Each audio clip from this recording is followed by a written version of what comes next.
Assalamualaikum warahmatullahi wabarakatuh. Hi. Today I'd like to explain material about the use of modal should and can, suggestion or over.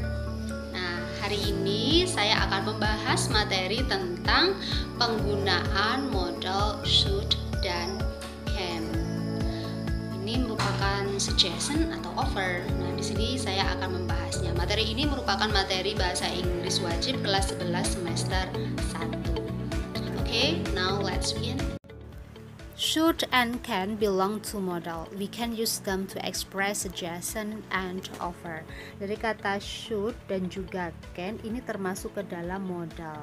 Kita bisa menggunakannya untuk mengungkapkan suggestion, saran, dan juga offer, tawaran.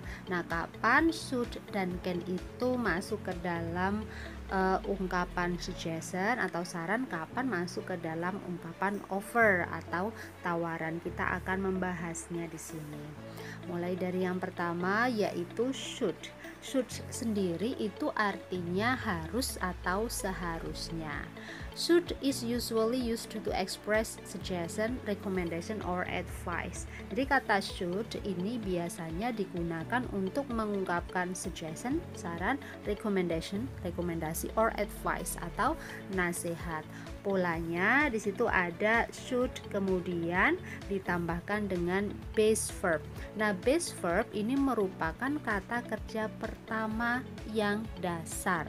Karena ada kata kerja pertama yang bukan dasar. Misalnya kalau kita mau bilang dia seharusnya mempunyai. Nah, dia bahasa Inggrisnya kan misalnya she kemudian mempunyai. Dia seharusnya she should mempunyai. Nah, di sini harusnya pakai has. Tapi karena has itu bukan kata kerja pertama yang base verb, maka tetap menggunakan have. Nah, have ini merupakan kata kerja pertama yang base verb. Itu ya. Itu salah satu contoh saja. Kita ke contohnya. Di situ ada dialog.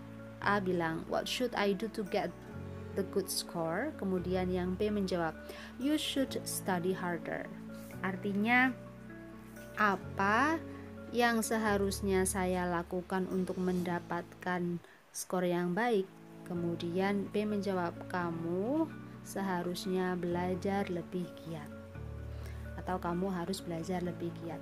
Nah, should di sini dan di sini ini fungsinya sebagai suggestion or recommendation or advice, saran, rekomendasi ataupun nasihat. Oke, ke selanjutnya yaitu can. Kalau can itu artinya bisa atau dapat. We usually use can to show ability and permission. Kita biasanya menggunakan can ini untuk menunjukkan ability. Ability artinya kemampuan, and permission dan juga izin. Nah, can also be used to give suggestion and offer. Tapi can bisa juga digunakan untuk memberikan saran dan juga tawaran. Nah, kita akan membahas yang ini, saran dan tawaran. Kapan can itu berfungsi sebagai memberikan saran dan juga tawaran. Rumusnya sama seperti tadi, ada can kemudian diikuti base verb. Base verb sama ya.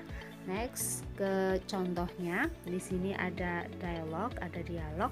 A bilang, "I don't know how I can get to the airport." Kemudian yang B menjawab, "I can give you a lift to the airport." Nah, artinya saya tidak tahu bagaimana saya bisa ke bandara.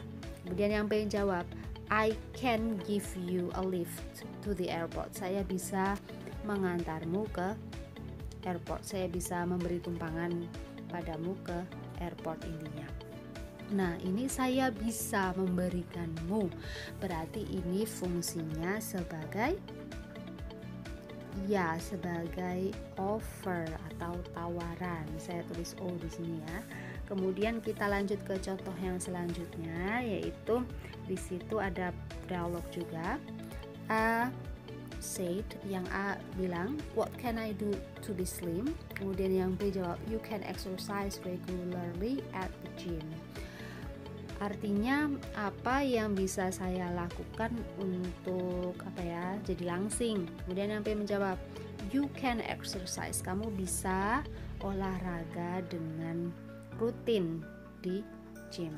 Di sini ada kata you can, kamu bisa olahraga. Nah, ini berarti ke suggestion. Intinya di sini biasanya kalau can pakai I can itu lebih ke offer. Sedangkan kalau you can ini lebih ke suggestion, tapi tidak semua. Makanya kita harus mengerti makna kalimatnya, arti kalimatnya itu apa agar kita tahu apakah itu offer atau suggestion. Tadi pembahasan mengenai the use of modal should and can, suggestion or offer. Apabila ada yang kurang jelas atau mau ditanyakan, silahkan tulis di kolom komentar. Sekian untuk kali ini. Thanks for watching and see you. Assalamualaikum warahmatullahi wabarakatuh.